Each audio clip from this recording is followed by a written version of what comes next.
But don't worry, I'll put you to sleep in here. So we'll have a good time. All the weak people are over in the air-conditioned rooms.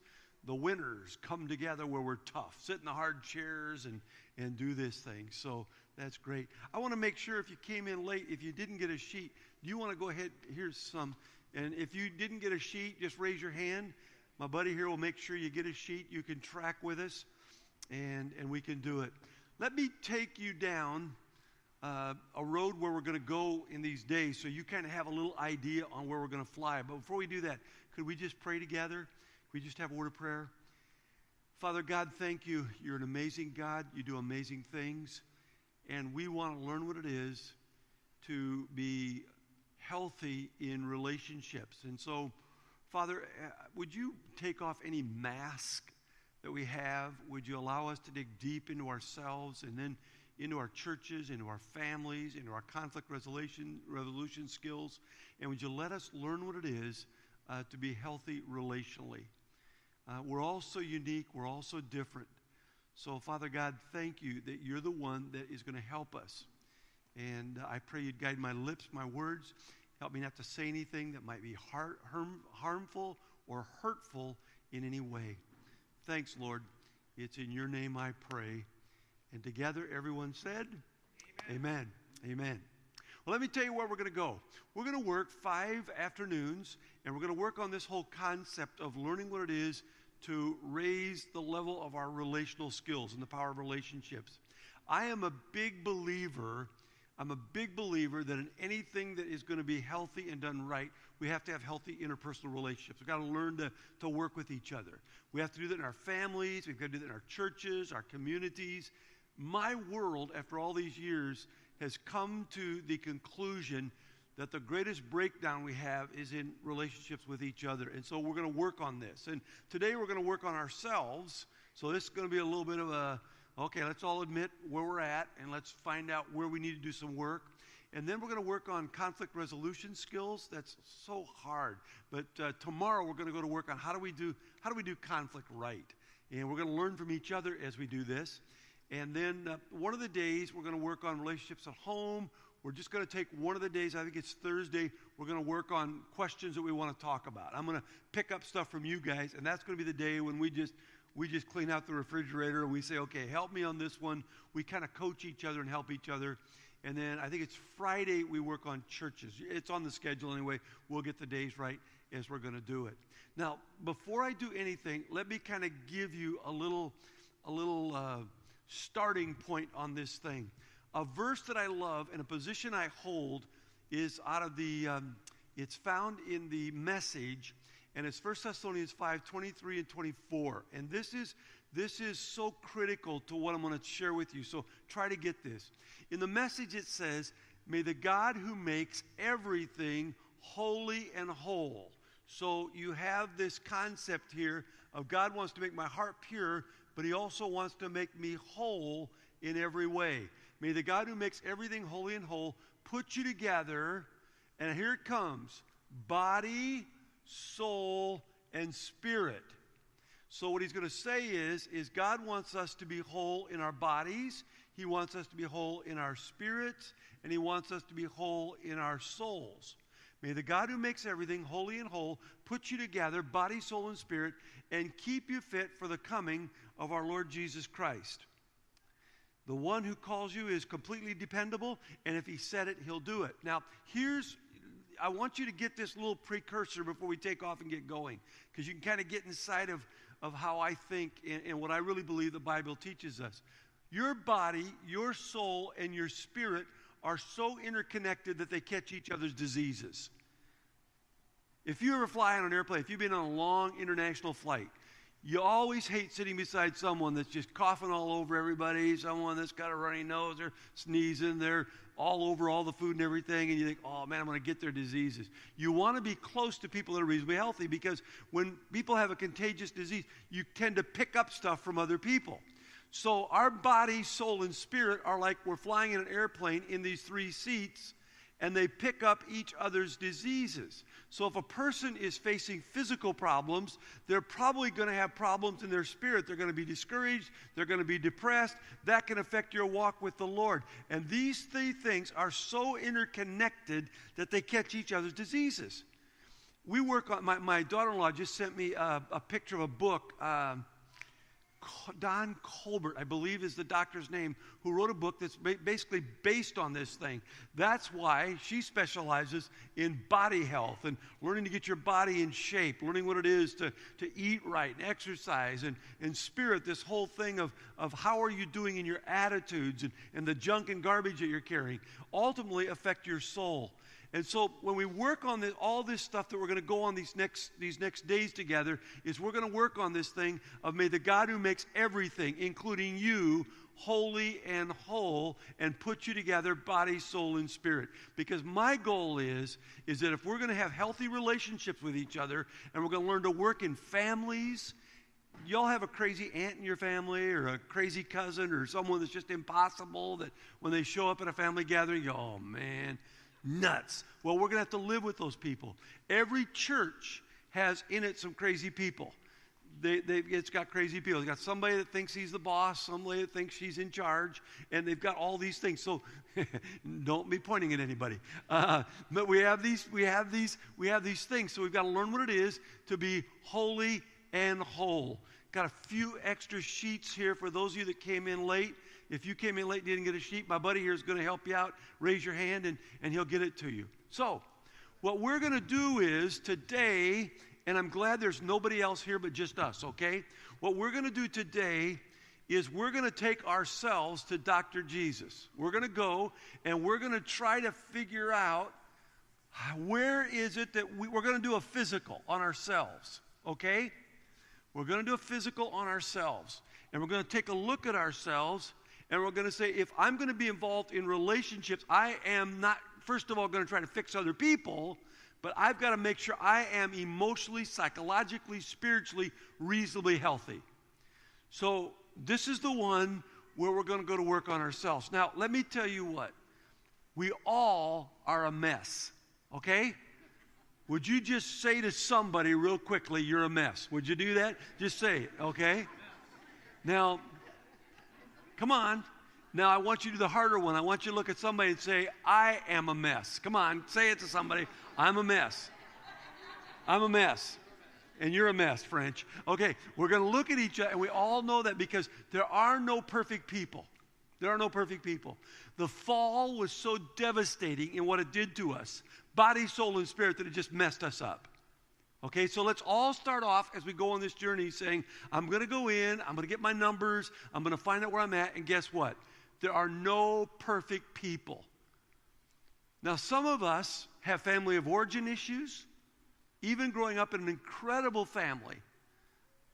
In the last year, my mom and dad both went to be with Jesus. I am so thankful for my heritage and my family. In fact, just as an aside, it hit me last night when I walked in here.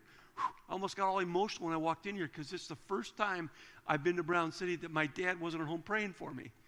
And my mom. And I thought, oh man, can I get up here and speak because I've lost my prayer covering? You know, I come from an amazing family, but I got to tell you, we've got family junk in our family. We have dysfunction because we're a part of the human race. We're not perfect people. We all mess up. So let's just all decide right now that as we go through this today, I'm going to give you 6 measurements. 6 measurements. As we go through this stuff today, let's just all decide right out of the gates, I am a mess. And I'm going to do the best I can to move towards health. Okay, together, boys and girls, let's say it. I am a mess. Say it again. I am a mess. Now, if you are not a mess, if you got this thing together, you're in the wrong room, okay? So we'll just let you leave if you're perfect and you've got it together, and then when you leave, we'll talk about you. Okay, so, and I'm gonna go to work on becoming, and we never arrive at this. We always move towards health as we're going to do it. Let me give you another one. Here's another axiom before we get to the 6. This axiom is this. Never underestimate your capacity for low self-awareness. Never underestimate your capacity. That's not on your sheet, so you can write it down if you want, but that's not one of the things here. Never underestimate your capacity for low self-awareness. Terry Linhart, who teaches at Bethel College, he's one of our board members at the church, attends NMC, wrote a book called The Self-Aware Leader. When he gave me a copy of the book, I thought, that's a lot of books, another book. Terry probably wrote an okay book. It's not an okay book. It is an absolutely superb book. I was stunned when I read it. Terry did an amazing job exposing areas where we just simply are out of touch with how aware we are of ourselves. So never underestimate your capacity, or we'll talk about this maybe Wednesday morning, for self-deception. We've deceived ourselves sometimes. And so we have low self-awareness. Now, sometimes there are areas where we have high self-awareness, off the charts, and we see ourselves in an exaggerated sense rather than in an accurate sense. You guys have heard me talk about this. When God made my body, He made me deformed. I have a deformed body. And don't try to tell me where it's at, because you'll hurt my feelings. I also have feelings. But I'll tell you where it's at. When God put me together, I have little, short, stubby legs. My inseam on my pants, I'm 6 foot tall with a 29-inch inseam. Now, that doesn't work out right for most men.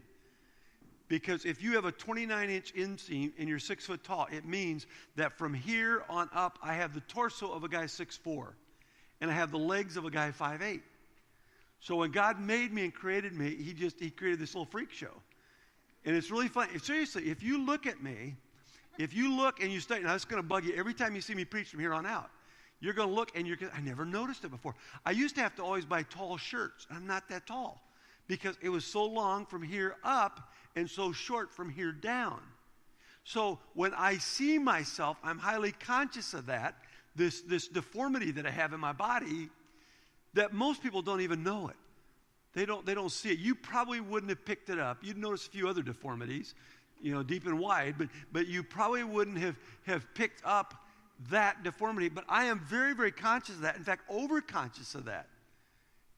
And so because of that, we talk about this thing of self-awareness. Some areas that we exaggerate and some areas that we minimize, and we're blind to.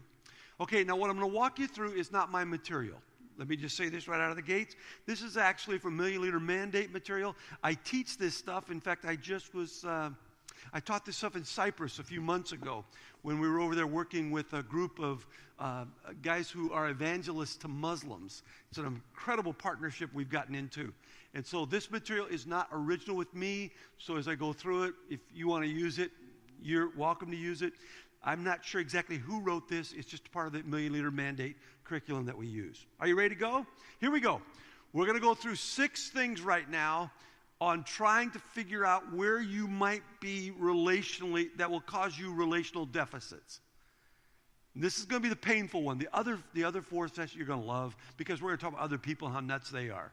But we're going to talk about you, and we're going to talk about me today and how sick we are. Okay, here we go. The first one that exposes for us emotional insecurity in our behavior is what we're going to say comparison. Comparison. That's number 1 on your sheet. Comparison. Where you begin to compare yourself to others. You compare yourself to others. You look at yourself, and this is always going to cause relational fallout for you if you find yourself caught in a comparison trap. Where you look at other people and you compare yourselves to them. This is a dangerous one. Now, some people that we work with are caught in this whole comparison trap. I'm curious, how many of you, by the way, I'm left-handed, so that you'll notice that when I write. Anybody else here left-handed? Oh, cool. You guys know this, don't you? I've told you this before, that it's been proven everyone is born left-handed. Remember that? They're all born left-handed. It's been proven psychologically they stay that way till they sin. Okay, comparison. Somebody didn't get that one. It went right over their head. Okay, comparison is where you measure who you are as you stack up against other people. How many of you have a Facebook account? Raise your hand if you have a Facebook account. Okay, I do.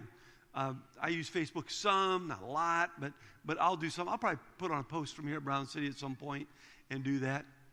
It is said that Facebook, by its very nature, creates incredible depression in people. I never read that before. And the reason it creates depression in people is if you have comparison, you are comparing your real self to other people's best self. Because on Facebook, people usually put their best self up on Facebook, don't they? I mean, they put up their, their family vacation, their glamour shots, their grandkids that are on the honor roll and first place in the track meet and won this and that. And you're sitting there saying, for my vacation, I didn't do anything. My grandkids are a mess. We just have a problem here, one, and there. And so what happens is they say by its very nature that people who are caught in comparison, when they do Facebook, all of a sudden they just go down. Pastors are notorious with Facebook. We like to use it sometimes to talk about church stuff, but we never talk about Albert and the time he threw a fit in a congregational meeting and embarrassed the church. We talk about the number of baptisms. We talk about good things like that. Well, the comparison trap begins to get you to always look at other people and see how you stack up against them. And if you have emotional insecurities in you, when you compare, it'll immediately go, oh, I'm not as good as. Years ago, I started a doctoral program. They blew it up before I finished it at Temple Baptist Seminary. And I met a guy there that was, he taught at Abilene Christian University. At that time, the church was probably running 700, maybe 800. And he asked me if I was acquainted with Leadership Network. And I wasn't. He said, well, there's this guy, Bob Buford, put up $20 million, and they're taking large churches. That was a time when the large church and mega church was a new phenomenon. No one knew how to teach. It was brand new. And he said to me, I think I can get you in. You have to run 1,000 or more to get to this event, and they do peer learning, where you're going to all learn from each other. And so he got me in. I got invited to go. And if you get to Colorado Springs, then they take care of you, take you to the Navigator's Castle, you stay there, and then you all learn from each other. When I got there, I discovered something. Actually, before I got there, I discovered something. Everyone was required to wear blue jeans. That's kind of strange. I've never had it. It said, you are to wear blue jeans. I thought, I wonder why. Number two, you were not supposed to give any attendance numbers what your church ran. And as I got in behind this, I began to see that they discovered that pastors, by their very nature, are horribly insecure people. So what they did is they said, you're all going to dress the same, because nobody here is going to come in and dress better than somebody else. And nobody's going to come in and say, hey, my church is bigger than your church. I'm better than you are. Now, pastors are so sick and so dysfunctional that they found games to try to play where they were at in the pecking order. Who's got the largest church here and who's baptized the most. And you'd go to dinner with them. We couldn't ever share numbers. And frankly, I got in underneath the cut. So I shouldn't have been there. I felt like I was an imposter. Never said a thing for the whole 3 days because I thought I was going to get caught. But I discovered as I sat at meals with them that they found games to compare themselves with each other. Hey, tell me, how many pastors do you have on staff at your church? They'd find another way to do it because there was this thing inside of them. Where do I stack up on this list? How am I doing on this list? Now, that will always cause you, if that thing gets out of control, it will cause you to relationally act very immature. And it will show you that you have a relational issue. On your sheet, and I'm going to let you work through these on your own, this is a story of Jacob. This is a story of Jacob. Jacob got caught in a comparison trap with his brother. His brother's name was? Good job, you're awake. Esau. And remember what was Esau good at? What was he really? He was a man's man, wasn't he? He was Jim Keller. He was a hunter, and do all this stuff and outdoor. Esau was. Jacob was a mama's boy. That's exactly right. Was a mama's boy. And he wasn't a manly man. And he knew how to cook up a storm, but he couldn't go out and kill anything to eat. And because of that, he always had this thing of inferiority. Who had the red hair? Esau. He was hairy.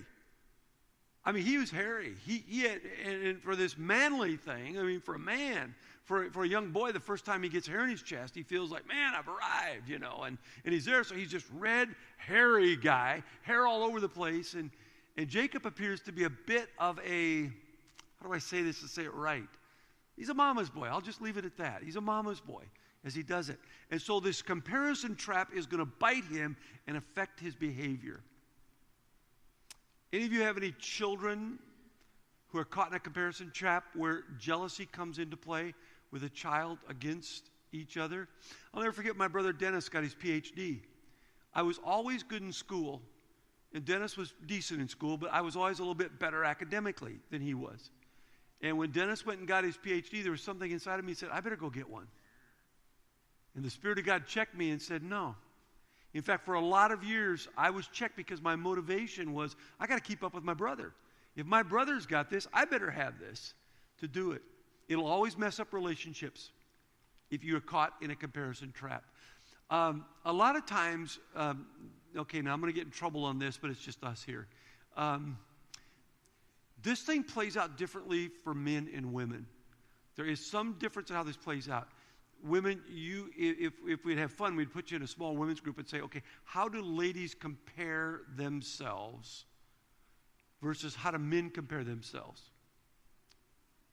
And I'm not going to say the lady one, but I'll tell the men's one. Men oftentimes take their identity out of their occupation.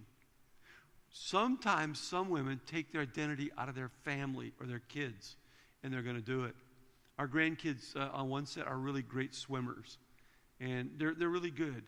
And I notice, though, that they are caught oftentimes how the parents kind of work with each other because they want their kid to be the best and to win. And I see the dangers of the comparison trap. Now, if you're caught in that trap, there will be relational fallout. You'll have relational fallout at some point. I wish we were in small groups because I would love for you right now just to stop and talk about this. I'd love for you to process this. I would love for you to be open with each other and say, this one at times can bite me a little bit. This one can get me, because you're going to get bit on one of these six. So you might as well just be honest if it's this one here, okay? Let's go on. Let's do number two. Number two is the competition. Emotional insecurity in your behavior in this whole thing. Compensation. Compensation is number two. Compensation. Compensation is when you feel like a victim and you must compensate for your inferiority. You feel like a victim and you must compensate for your inferiority. That's number two, compensation. Actually, I did the wrong ones. I used Jacob on number two, and I should have used him on number one. My bad.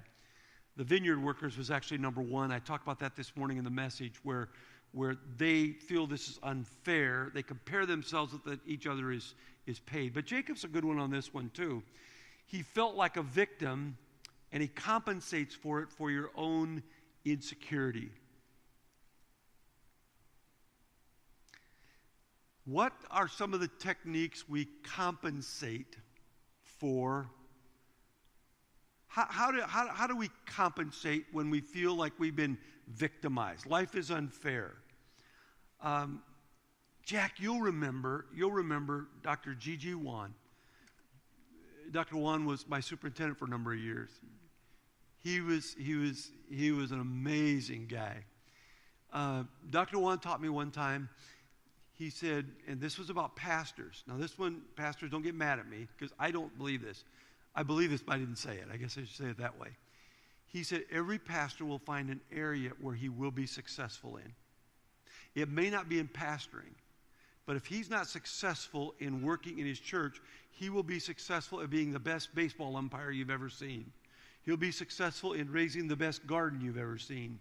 There's something inside, he said, of the male ego that demands success. Eldridge, Wild at Heart, talks about climbing those mountains as he does this. And he says what happens is if you are not good in one area, you will compensate for it in another area because you demand to do this. And so compensation is if you feel like you're victimized, you have to compensate for your inferiority. If you feel, for example, and again, ladies, I wish I could help you more on this. I should ask Christy to come and help me teach this. Men, if we feel, for example, like I've not been successful in one area, I might purchase a particular car that's going to make me look better. I may go out and get me a really fancy sports car, and the convertible top is automatic, and I press my button because I'm compensating for the fact. People who have a deficiency of love in their life, they've never received the love and affirmation. They will do behaviors that will try to get that. They'll compensate and get it from another place. I have a young girl at church who has some needs, and she just has not been in an environment where she's been loved a lot, and it's really kind of embarrassing because whenever she sees me, she'll come up every day and she'll just throw her arms around me. She's not a small girl. She's probably 16 now, 15 now. She throws her arms around me. In fact, sometimes she'll throw her arms around me and hug me, and she'll kind of almost wrap her legs around me. It's just goofy, when she does it. And I feel like, man, you're not small. I'm not that strong, and it's embarrassing. And what she's basically doing is she is behaviors that are compensating for the lack of love that she's received in her particular home life as she's going to do it. Now, if you have areas in your life where you're in deficit, you will move toward compensating behaviors. This happens in marriages where someone is not being loved or appreciated, and so they'll compensate for it. You see this a lot of times when you work with adults who, as they grew up, never got the affirmation, and so they're going to do something to make up for that, and they have that victimization. Now, if we have any signs of compensation in our behavior, those are going to cause relational fallout, because we are going to try to use people to compensate for the loss that we feel as we go through that one. That's a little tougher one to explain. Let's go to number 3. Number 3, competition. Competition. It's a little bit like number 1, but competition is where you drift into self-centered patterns, trying to outperform others. Competition is where self-centeredness says, I cannot feel good about myself unless I'm the very best. And you're going to try to outperform. Competition, you drift into self-centeredness. Self-centered patterns, trying to outperform others. Now, a great example of this is what they call here the other prodigal son. Now, remember what happened with the prodigals. The prodigal son went off, and he comes back, and he's rewarded, and now the other prodigal son really feels like he's in competition, and look what you did for the one, but you didn't do this for me. By the way, have any of you discovered that parenting adult children is oftentimes very difficult? Has anybody discovered that? My dad used to teach us, little kids, little problems, big kids, big problems. I had someone the other day come to me. They just are working with their adult children. They said, man, was your dad ever smart? He was wise. Because sometimes there's this competition. This one got ahead of me, and you're doing this for this one, but not for me. We always try to tell them, we're going to do the best we can to be just with you, but as I talked about this morning, fair is not equal, and equal is not fair. And we're going to do the best we can to try to do this thing as even-handed as we can. But there's this idea of competition where we're going to compete against each other. Now, I grew up with a very, very competitive edge to me. In fact, it was horribly dysfunctional. When I was a kid, I had a terrible, terrible temper problem, horrible temper problem. If any of you have temper problems, or you have children or grandchildren with anger problems and temper problems, I'm your poster child that the work of God can really do a work. And God did a work inside of me that was pretty significant. And it didn't happen until my young adult years. Because one time, in a moment of explosion with my temper, and it was always bad. Dennis used to go home to Dad all the time and say, what are we going to do about David? What are we going to do about David? He just lost his temper. He was in a football game, and he got mad, and he punched a guy. He got thrown out of a baseball game because he argued with the ref. What are we going to do about David? And finally, as a young adult, my dad sat me down, and he said, let me tell you your issue with competition. He said, you are horribly self-centered. And the real issue is when you do not get your way, you have liftoff. And the issue isn't your temper. The issue is your desire to have your way and to be self-centered. Now, mark my words. Most anger, temper issues come out of self-centeredness. May I present to you road rage? Road rage is where someone wants to get from point A to point B and they're feeling blocked. And so what happens in road rage? They just have an explosion. Why? Because they're blocked in what they want to get. This happens in marriage. When you see a husband and wife, they have temper issues in marriage. Someone's deepest needs and desires have been blocked. And so because their needs are blocked, boom, they explode. And that's that whole thing of competition. I want to be the best. I want to be in charge. And self-centeredness starts to take over. This is really interesting. Is it James 3:15? It might be 16. I think it's 3:15 that says, "For where you find envy and selfish ambition, there you find disorder and every evil practice." For where you find envy and selfish ambition, there you find disorder. So when you get in a family where you get one in a relationship that has this need to win and has this competition thing going on, you will always find disorder. Happens in a church. Now, I know all the churches in this district are very healthy and you have no problems. But where I come from, we have some churches that have problems.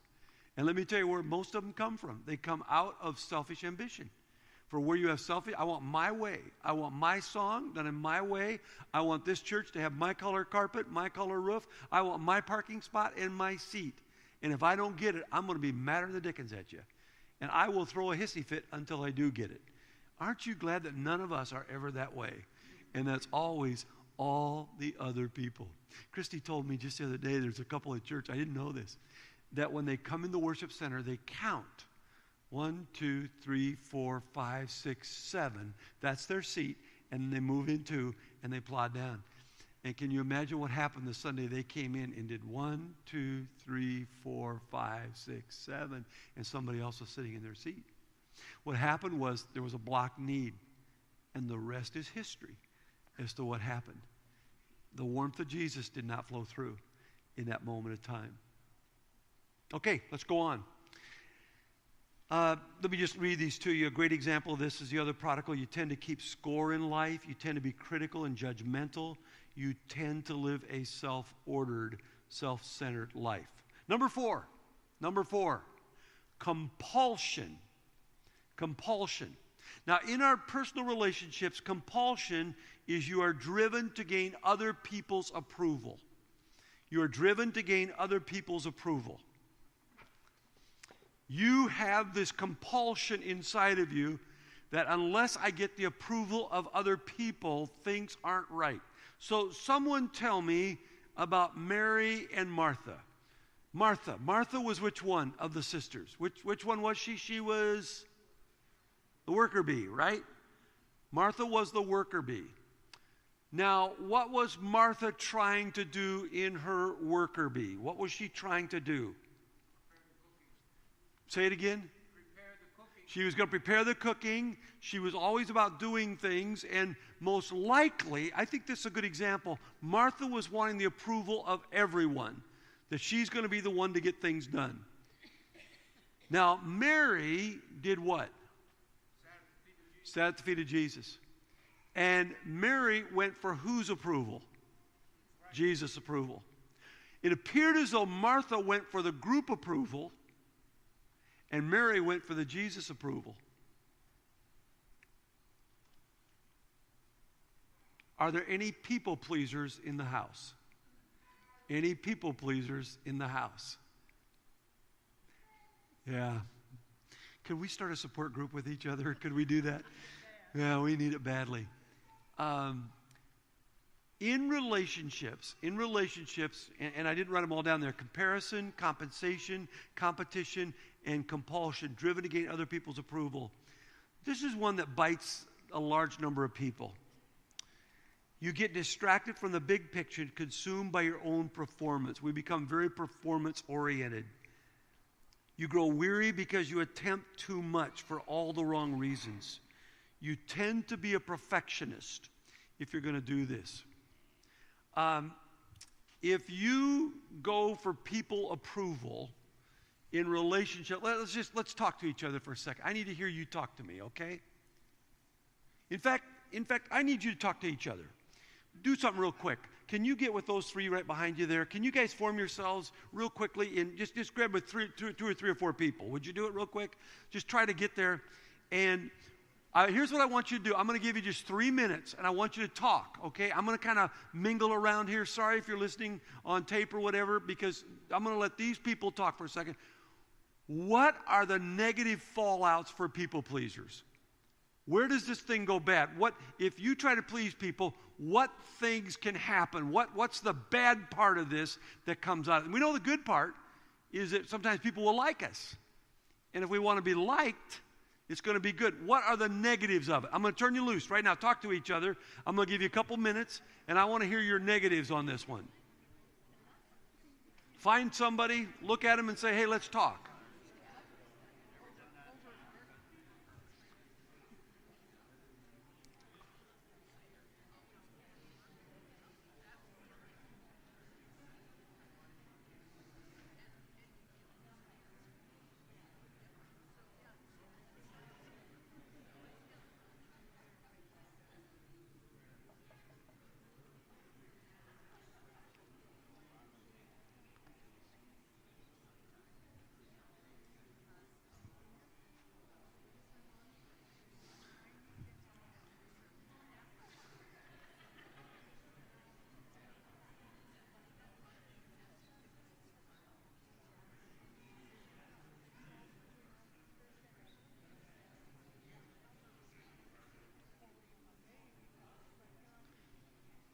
One more minute.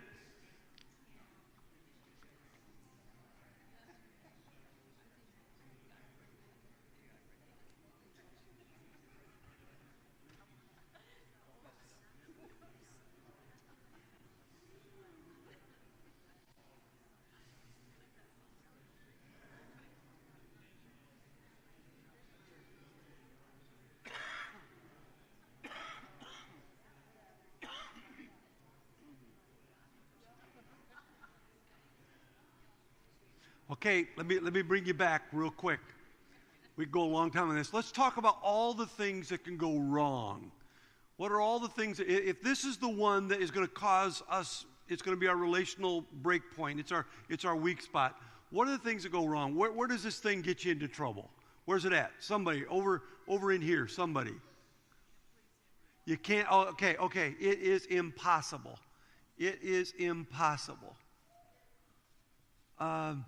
Someone one time said to me, I don't know why you're trying to please that person. They're like a bucket with holes in it. And you pour water into it, it's just going to leak out. You can never pour enough water. You're not going to accomplish it. There's not enough you can do to do that. And sometimes there are people that are that way, that you feel like we're going to get over the hump if we do this. And frankly, in their dysfunction, they just got holes in their bucket. And you just keep pouring water, just plan on pouring water the rest of your life, because it's never going to be done. Over here, talk to me. Anger, talk to me about that a little bit.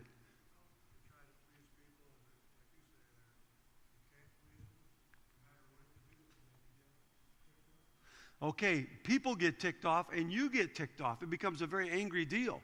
As you do, it just doesn't work. And you finally have this. By the way, people pleasers generally are pretty good stuffers. They stuff emotions. They put them back inside, because if I really told you how I felt about what you did, it's going to ruin our relationship. And so I stuff it, and ultimately you can only put so much in the closet. And the day it comes out of the closet, it is pretty ugly. And it will bite you. Somebody over here, did you find one? These are all the talkative people.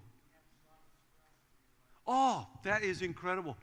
It's stress. You stress yourself out, because what's going to happen is you're not going to be at your best in relationships, because stress, spelled correctly, stress is going to come. It can't be done. You're just saying, I can never do enough. I can't do enough to get there. Anybody in the back? No time for your real response. Oh, you lost focus. You've lost focus. Sometimes people pleasers have a CDD disease. It's called a courage deficit disorder.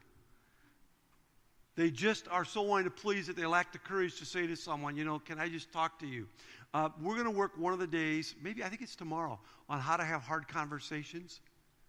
I got to tell you real quickly. Amongst our team I work with, we've got a lot of pastors, and it's a fair-sized operation. And so a lot of my life is spent having to do conflict.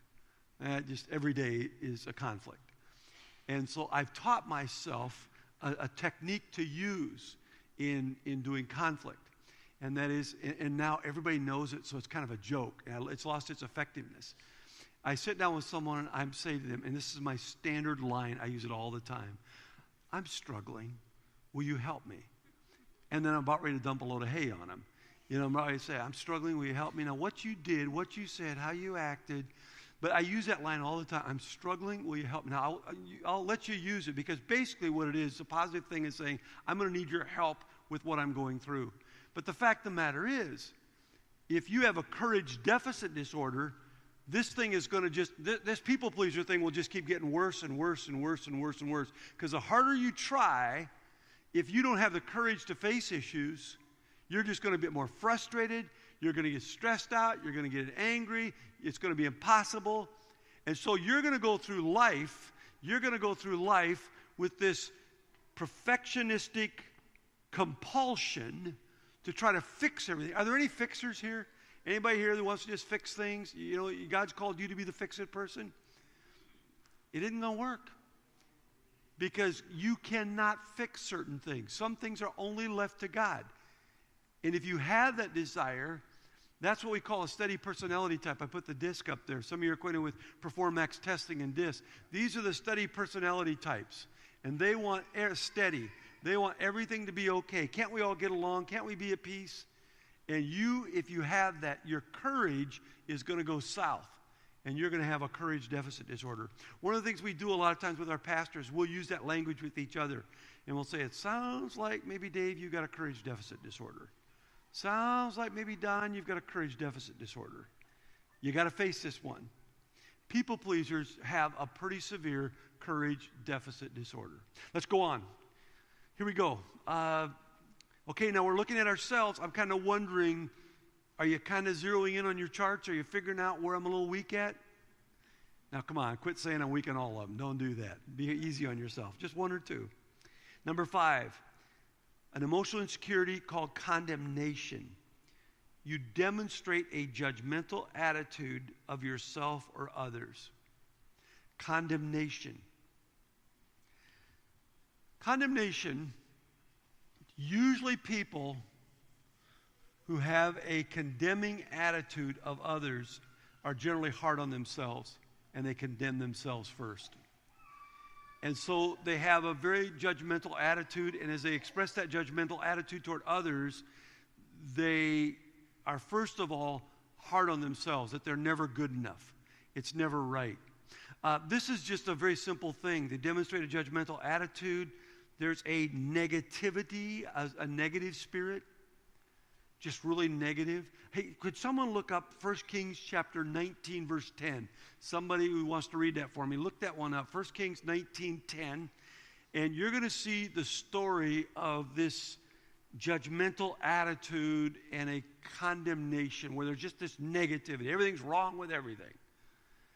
Who's got it? 1 Kings 19:10. Can you get there quick? I should have done a sword drill if we do that.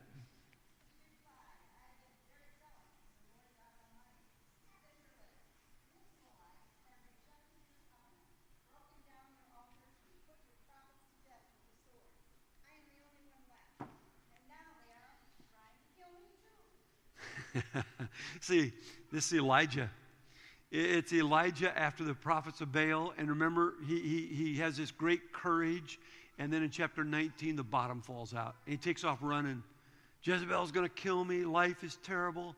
And then he gets to the point in this judgmental attitude that he said, I'm the only one that is any good. Peter had that same attitude. We'll talk about that one of the mornings. Peter had that same attitude where Jesus said, Peter, you'll betray me. He said, no. Of all of them, you picked the wrong one, not me. I'm better than the other guys. One of those guys might let you down, but Jesus, I never will.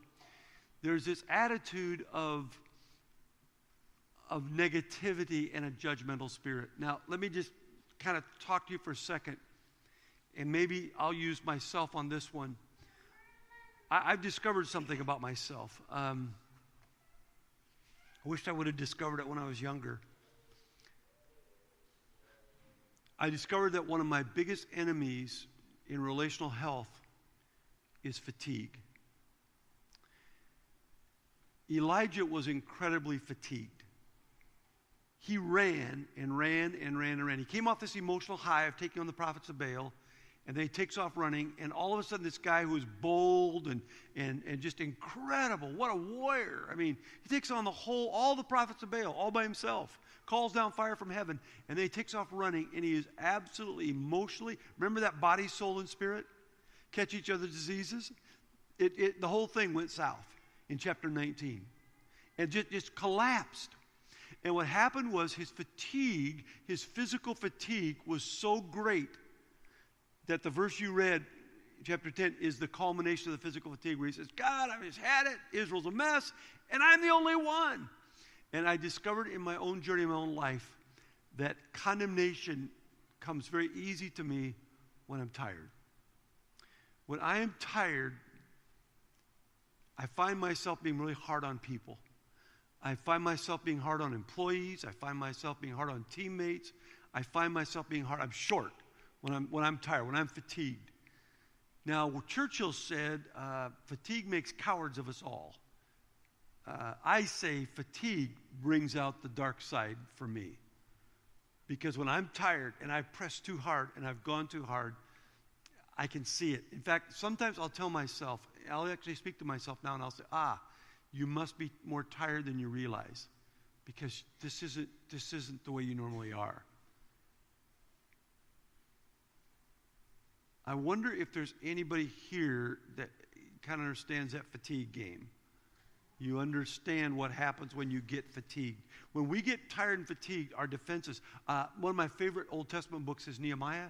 They're building the wall. The people get tired and fatigued. They get negative. Man, we're paying too much money. We can't do this. We can't keep it up. And what did Nehemiah do? He let rest up. Half of you carry weapons. Half of you work. He built a whole strategy to take on fatigue. May the God who makes everything holy and whole make you holy and whole, put you together, body, soul, and spirit. Probably the commandment that I have violated more than any commandment in Scripture is the principle of the Sabbath. That's the one. And I have cheated so many times. Now, for me, a part of that comes out of a family dysfunction. Jack knew my grandmother, Grandma Engbrecht. She was something else. At the age of 37, her husband died, South Dakota Prairie, depression, 7 kids on the farm. She never remarried. My dad would have been 16 when his dad died. He was the oldest boy. He takes over the farm at 16 years of age and fights to keep it going in the South Dakota Depression in the 30s. You can imagine this, can't you?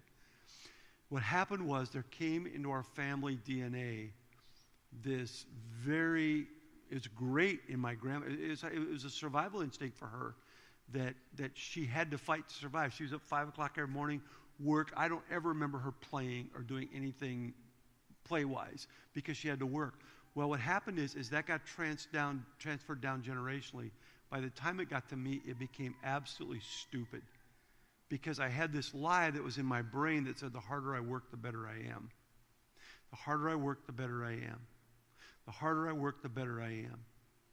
And ultimately, it reached a point a number of years ago when I actually preached on a Saturday night at a location, drove, I think it was 7 hours after I got done, came home, showered up without any sleep, stepped in the pulpit. I can't remember if we were in one service, 2 or 3, whatever it was, and preached that morning without any sleep that night.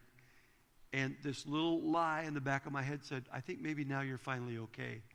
When the truth of the matter was, the depth of my sickness had been exposed. Because when that happens, what happened? You begin to get fatigued. Your judgments you lose them. And all of a sudden, your relationships, what will that do to a marriage?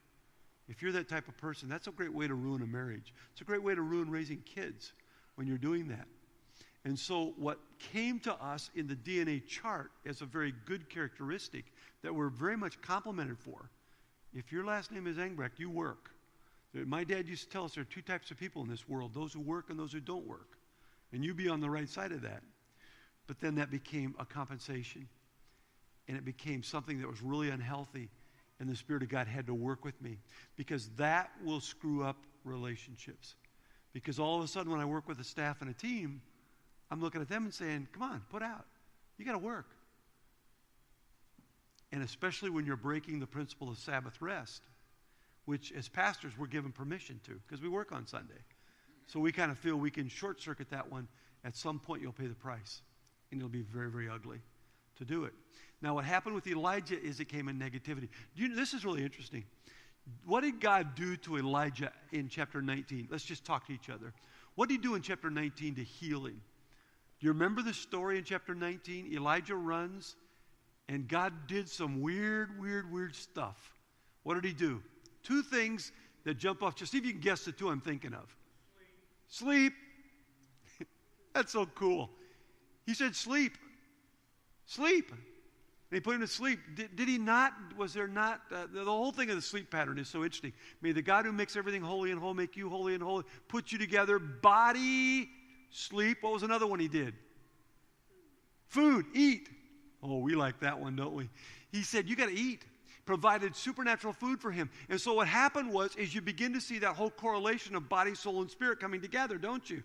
And his spirit, as he physically got depleted, his body got depleted, and it affected his soul, and he got all screwed up in chapter 19, verse 10, and he said, I'm the only one here, I'm dying. Go home and go to bed. Eat healthy. Now, the problem is for us, we say, oh, God, you got to touch me, you got to touch me. And God says, no, I put some natural things in place, a rhythm called Sabbath rhythm. And if you live by my rhythms, you're going to be a lot better off. Quit messing up. That's a fun one to talk about. Okay, condemnation. Condemnation. You demonstrate a judgmental attitude. By the way, I talked this morning about an angry generation. An angry generation. Kind of fits in there, doesn't it? You have short-sighted perception of your circumstances. By the way, here's a little thing that I like to teach. When things are going good, they're not going nearly as good as you think they are. And when things are going bad, they're not going nearly as bad as you think they are. You get me? When things are going good, he misread the landscape. He thought he was the only one. He wasn't the only one. When things are going good, they're not going quite as good. And when they're going bad, they're not going quite as bad. Number 6, control. Control. In order to validate, now this, all the people over in the cafeteria have this problem. None of us have this problem, okay? The control emotional deficiency. Now, if we're going to get healthy, let's start on ourselves. This is the hard work we're going to do today. The easy stuff comes the rest of the week. There is this thing which we're going to call a control dysfunction. Control dysfunction. Where we want to control everything around us. And if I have a control dysfunction and you do not fall under my control, then our relationship's going to go south. I want to control you. What's the word here? In order to validate your own worth, you must take charge. Control, in order to validate your own worth, you must take charge. I want to show you something that I learned in leadership, and I'm still working on this. This is the hardest thing. We talk about that teeter-totter this morning. Life is holding truths in tension. There is this thing of control on one side and neglect on the other side. Now, if you think about this with children and parents, control, if you go too far on your control, and as your children get older, you know this isn't going to work. They're going to kick back against it. On the other hand, if you're a neglectful parent, it's not going to work. Control and neglect on this compendium. And it is as though we have to stay in this healthy box. And if we get out too far, we're going to get ourselves in trouble. It's not a dot, it's a box where we learn how to do this thing in a healthy way of control. When I don't do premarital work much anymore at all, very little. We have a whole system that does our premarital counseling. But when I used to love to ask a couple, tell me, you're getting married in June. Where are you going to spend Christmas this year? That was always fun. And they'd say, well, I think because of my mother, we had better do this. And we've got a little caution light flashing there, because what you're basically saying is that you're going to allow your mother to be in control of your marriage? I love to create turbulence. Mike Lightfoot coaches at Bethel basketball. I heard Mike speak one time and to a group of men, and he talked about mother bonding issues. So these are all guys who are single in their early 20s. And he said, some of you guys have never faced breaking the issue of the mother bond. You're scared of your mother. And you are scared, you are not willing to face down issues with your own mother, and you have to understand that you have unhealthy mother bonding issues. Well, we're getting into deep weeds now, aren't we, to do this thing. I want to show you something really quick. This is just for me, and we got to get out of here in about 4 minutes.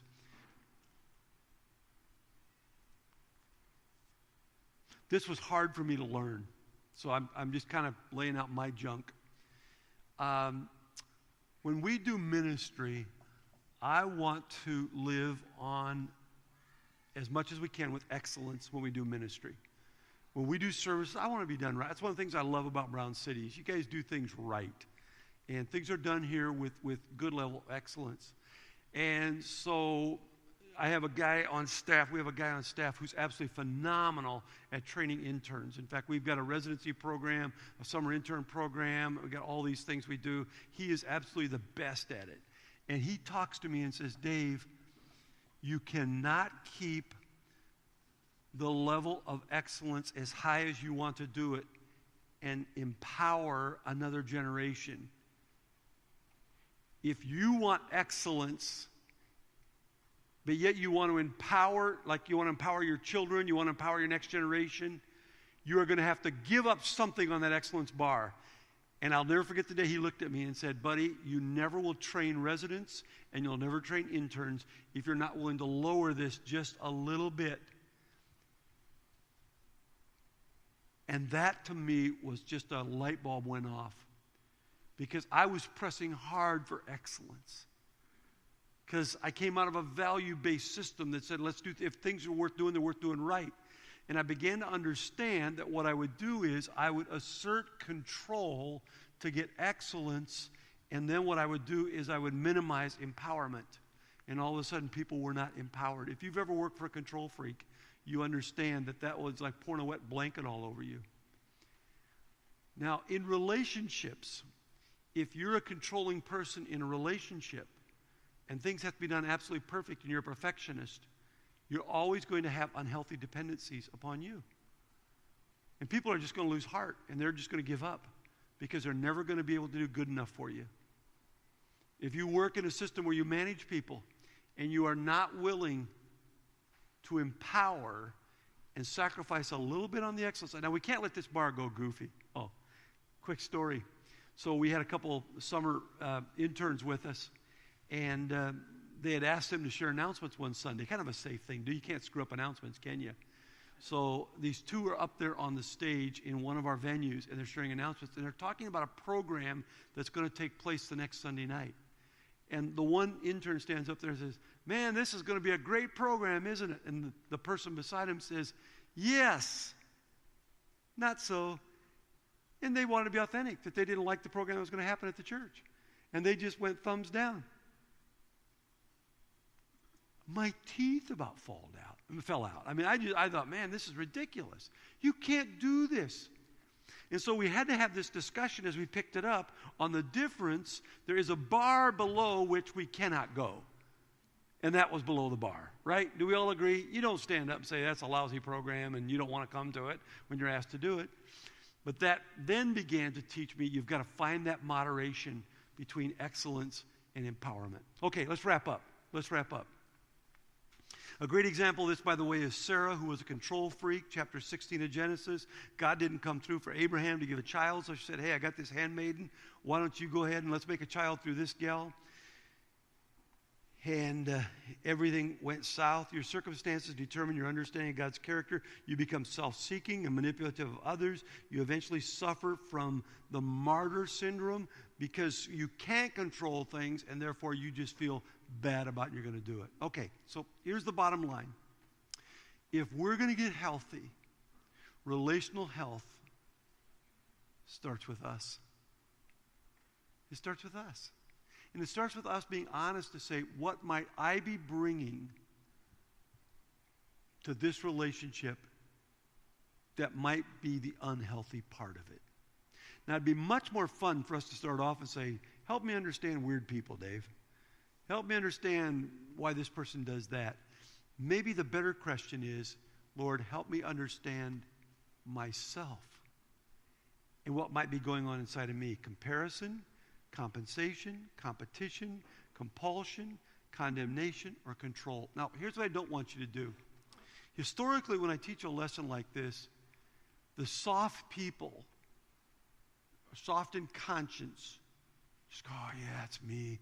Boy, I don't know which one of the six I'm the worst at, because it's me and all six of them. And the people who generally are blinded, who have low self-awareness, say, I think I've got them all pretty well mastered.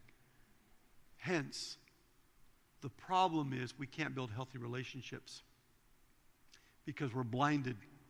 So it's search me, O God, and try me. Now, there's a couple ways that you can get toward health. Number one is to ask somebody who will be honest with you. Always search the Word of God. Ask somebody who will be honest with you and give them permission.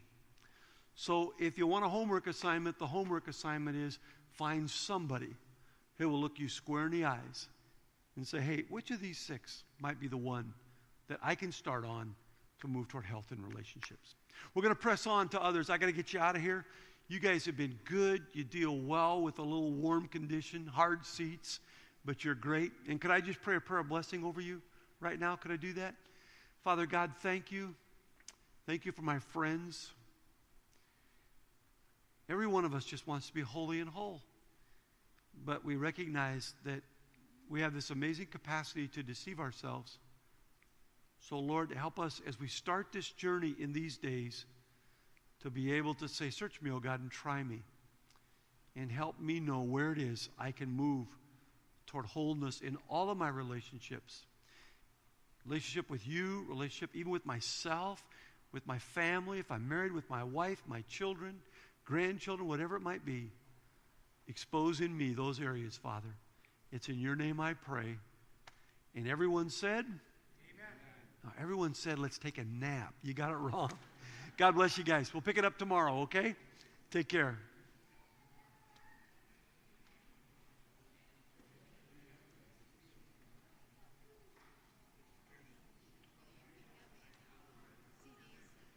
I think they're recording them. I think they are recording them. Yeah.